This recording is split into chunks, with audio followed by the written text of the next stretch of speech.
සුබ දවසක් කියලා පිළිගන්න ඔයගොල්ලෝ හැමෝම රැකියා පොළ YouTube නාලිකාවට. ඉතින් රජයේ රැකියා පෞද්ගලිකංශي රැකියා පිළිබඳ සියලුම තොරතුරු ඉතාමත් ඉක්මනින් දැන ගැනීමට අවශ්‍ය නම් අපේ YouTube නාලිකාව subscribe කරලා අපිත් එක්ක දිගටම එකතු වෙලා ඉන්න. ඉතින් අද අපි කතා කරන්න බලාපොරොත්තු වෙන්නේ ලලිත් ඇතුළත් මුදලි මහපොළ උසස් අධ්‍යාපන ශිෂ්‍යත්ව භාර අරමුදලේ නිකුත් කරලා තියෙන රැකියා බැරිතු කිහිපයක් මේ පිළිබඳව තමයි අද අපි කතා කරන්න බලාපොරොත්තු වෙන්නේ. ලලිත් ඇතුළත් මුදලි මහපොළ උසස් අධ්‍යාපන ශිෂ්‍යත්ව භාර අරමුදලෙහි පහත සඳහන් තනතුරු සඳහා නිසි සුදුසුකම් සපුරාලන ශ්‍රී ලාංකික පුරවැසියන්ගෙන් අයදුම්පත් කැඳවුම් ලැබේ කියලා තියෙනවා. මුලින්ම තියෙනවා කළමනාකරණ සහ තාක්ෂණික නොවන තනතුරක්, තුන්වන ශ්‍රේණියේ තනතුරක්. මේ සඳහා තනතුරු 3ක් හිස්සු තියෙනවා කියලා තියෙනවා. අධ්‍යාපන සුදුසුකම් විදිහට මෙයාලා ඉල්ලන්නේ අධ්‍යාපන පොදු සාතික පත්‍ර සාමාන්‍ය පෙළ විභාගයේදී සිංහල හෝ දෙමළ, ගණිතය, ඉංග්‍රීසි භාෂාව යන විෂයන් ඇතුළුව විෂයන් 4කට සම්මාන සාමර්ථ්‍යයක් සහිතව එකවර විෂයන් 6කින් සමත්ව තිබීම කියලා කියනවා. අධ්‍යාපන පොදු සාතික පත්‍ර උසස් පෙළ විභාගයේදී අවම වශයෙන් විෂයන් 3ක් සාමාන්‍ය පොදු පරීක්ෂණ හැර සමත්ව තිබීම කියලා තියෙනවා. ඒ වගේම පරිගණක සාක්ෂරතාවයේ සම්බන්ධයෙන් මාස 6ක පාඨමාලාවක් හදාරා තිබීම කියලා තියෙනවා. ඒත් එක්කම තියෙනවා වැටු ප්‍රමාණය විදිහට 84350ක් වගේ ලොකු වැටුපකට යන්න පුළුවන්. ඒත් එක්කම කියලා තියෙනවා සෑම අයදුම්කරුවෙක්ම අවුරුදු 18ට වැඩි 45ට අඩු පුද්ගලයන් වෙන්න ඕනි කියලා.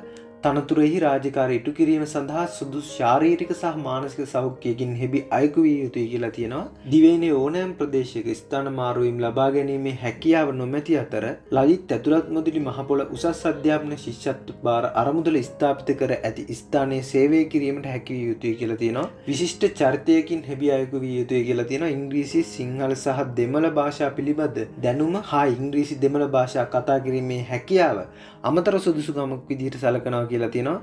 ඒත් එක්කම කියලා තියෙනවා ලිඛිත පරීක්ෂණයක් හා ව්‍යුහගත සම්මුඛ පරීක්ෂණයක් මගින් තෝරා ගැනීම සිදු කරනවා කියලා. සම්පූර්ණ නම, උපන් දිනය, වයස, ජාතිය, අධ්‍යාපන සුදුසුකම්, පළපුරුද්ද සහ වෙනත් සඳහන් කළ යුතු තොරතුරු ඇතුළත් ඥාතීන් නොවන පුද්ගලයන් දෙදෙනෙකුගේ නම් සහ ලිපින සහිත අයදුම්පත් අදාළ සහතිකවල පිටපත් සමග සභාපති ලලිත් ඇතුළත් මුදලි මහපොළ උසස් අධ්‍යාපන ශිෂ්‍යත්ව භාර අරමුදල 8 වන මහල සතොස මහලේකම් ගොඩනැගිල්ල අංක 27 වොක්ෂල් වීදිය කොළඹ 2 ලිපිනයට ලියාපදිංචි තැපෑලෙන් 2025 7 මාසේ 25 වෙනි දිනට පෙර ලැබෙන සේවිය යුතුයි කියලා තියෙනවා. අයදුම්පත් බහා එවනු ලබන ලිපිකවරේ වම්පස ඉහළ කෙළවරේ අයදුම් කරන තනතුර සඳහන් කරන්න කියලා තියෙනවා. අයදුම්පත් කෙටි ලේඛනගත කිරීමේ අයිතිය මහපොළ උසස් අධ්‍යාපන ශිෂ්‍යත්ව භාර අරමුදල විසින් දරනු ලබනවා කියලා තියෙනවා. අයදුම්පත් භාර ගැනීමේ අවසන් දිනට පසුව ලැබෙන සහ අසම්පූර්ණ අයදුම්පත් භාර ගන්න නොලැබෙයි කියලා තියෙනවා. මේ සම්බන්ධයෙන් ඔබ විසින් වැය කරනු ලබන ගමන් වියදම් හෝ වෙනත් වියදම් මහපොළ උසස් අධ්‍යාපන ශිෂ්‍යත්ව භාර අරමුදල මගින් ප්‍රතිපූර්ණය කරන්න නොලැබෙයි කියලා තියෙනවා.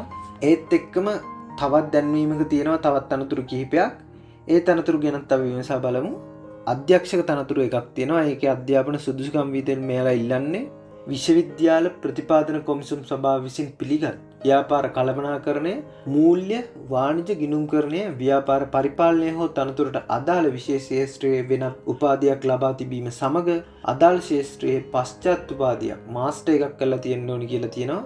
තනතුරට අදාළ විශේෂ ශාස්ත්‍රයට ගැලපෙන්නා වූ පිළිගත් වරලත් වෘත්තීය ආයතනයක ආශ්‍රිත සමාජිකත්වය ලබා තිබීම සහ ප්‍රථම උපාධි සුදුසුකම් ලබා ගැනීමෙන් පසු රජයේ හෝ ව්‍යවස්ථාපිත ආයතනයක හෝ පිළිගත් පුද්ගලික ආයතනයක කළමනාකරණ මට්ටමේ තනතුරු වල අවම වශයෙන් අදාළ ශාස්ත්‍රයේ වසර 15ක පළපුරුද්දක් ලබා තිබීම හෝ තනතුරට අදාළ විශේෂ ශාස්ත්‍රයේ ගැලපෙන්නා වූ පිළිගත් වරලත් වෘත්තීය ආයතනයක පූර්ණ සමාජිකත්වය ලබා තිබීම සහ රජයේ සංස්ථාවක මණ්ඩලයක ව්‍යවස්ථාපිත ආයතනයක හෝ පිළිගත් පෞද්ගලික ආයතනයක කළමනාකාර මට්ටමේ තනතුරක අවම වශයෙන් අදාළ ශාස්ත්‍රයේ වසර 15ක පළපුරුද්ද තිබීම කියලා තියෙනවා. මේ තනතුරට ලොකු වැටුපක් තියෙනවා. 2,14,000ක් වැනි ලොකු වැටුපකට යන්න පුළුවන් කියලා තියෙනවා මේ තනතුරේදී.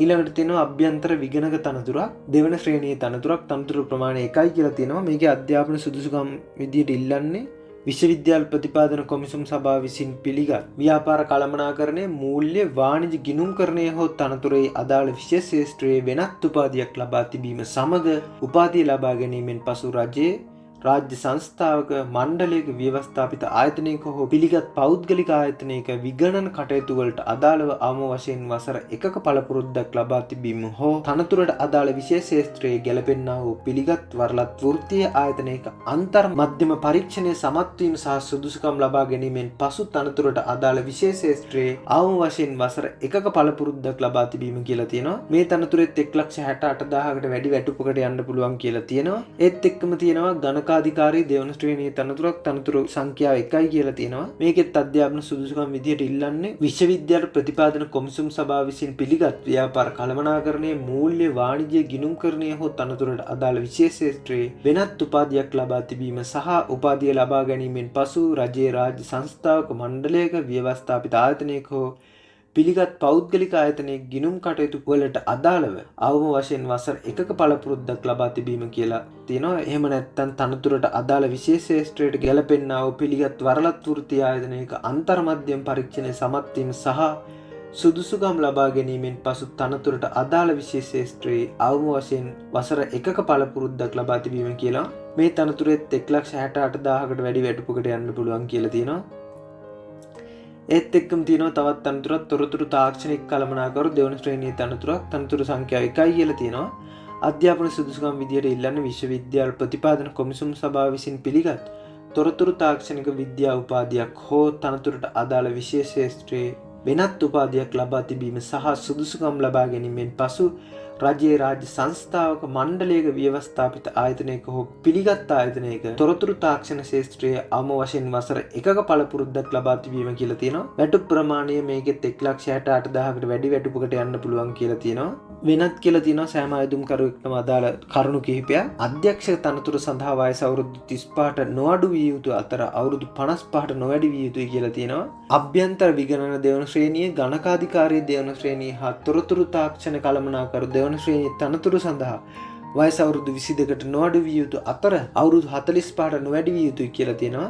තනතුරෙහි රාජකාරී ඉටු කිරීම සඳහා සුදුසු ශාරීරික සහ මානසික සෞඛ්‍යයකින් හිමි අයෙකු විය යුතුයි කියලා තියෙනවා. දිවෙනේ ඕනෑම ප්‍රදේශයක සේවය කිරීමට හැකි විය යුතුයි කියලා තියෙනවා. විශිෂ්ට චරිතයක් ලැබිය අයෙකු විය යුතුයි කියලා තියෙනවා. සිංහල, ඉංග්‍රීසි සහ දෙමළ භාෂා පිළිබඳ දැනුම අමතර සුදුසුකමක් ලෙස සැලකේ කියලා තියෙනවා. ඒත් එක්කම ව්‍යුහගත සම්මුඛ පරීක්ෂණයක් මගින් තෝරා ගන්න ලැබෙයි කියලා තියෙනවා. සම්පූර්ණ නම, උපන්දිනය, වයස, ජාතිය, අධ්‍යාපන සුදුසුකම්, පළපුරුද්ද සහ වෙනත් සඳහන් කළ යුතු තොරතුරු ඇතුළත් ඥාතීන් වන පුද්ගලයන් දෙදෙනෙකුගේ නම් සහ ලිපින සහිත අයදුම්පත් අදාළ සහතිකවල පිටපත් සමග සභාපති ලලිත් ඇතුළත් මුදලි මහපොළ උසස් අධ්‍යාපන ශිෂ්‍යත්ව භාර අරමුදල 8 වන මහල සතුස මහලේකම් ගොඩනැගිල්ල 27 වොක්ෂොට් ප්‍රීදිය කොළඹ 2 ලිපිණයට ලියාපදිංචි තැපෑලේ 2025 7 දිනට පෙර ලැබෙන සේවිය යුතුයි කියලා තියෙනවා. අයදුම්පත් බහයවල ලබන ලිපිකවරේ වම් පසේ ඉහළ කෙළවරේ අයදුම් කරන තනතුර සඳහන් කරන්න කියලා තියෙනවා. අයදුම්පත්‍ර කෙටි ලේඛනගත කිරීමේ අයිතිය ලලිත් ඇතුළත් මුදලි මහපොළ උසස් අධ්‍යාපන ශිෂ්‍යත්ව භාර අරමුදල සතු වේ කියලා තියෙනවා. අයදුම්පත්‍ර භාර ගැනීමේ අවසන් දිනට පසුව ලැබෙන සහ සම්පූර්ණ අයදුම්පත් භාර ගන්න නොලැබේ. ඒත් එක්කම කියලා තියෙනවා මේ සම්බන්ධයෙන් ඔබ විසින් වැය කරනු ලබන ගමන් වියදම් හෝ වෙනත් වියදම් මහපොළ උසස් අධ්‍යාපන ශිෂ්‍යත්ව භාර අරමුදල මගින් ප්‍රතිපූර්ණය කරනු නොලැබේ කියලා තියෙනවා. වැඩි විස්තර දැනගන්න ඕන දුරකථන අංකයකුත් තියෙනවා 0112 26යි 85යි 011 කියලා. ඉතින් ජය වේවා හැමෝටම මේ සඳහා අයදුම් කිරීමට හැකියාවක් තියෙන සීලොම් දෙනාට අයදුම් කරන්න කියලා කියනවා. ඉතින් රජයේ රැකියා පෞද්ගලික අංශයේ රැකියා පිළිබඳ සියලුම තොරතුරු ඉතාමත් ඉක්මනින් දැන ගැනීමට අවශ්‍ය නම් අපේ YouTube නාලිකාවත් සමග දිගටම එකතු වෙලා ඉන්න.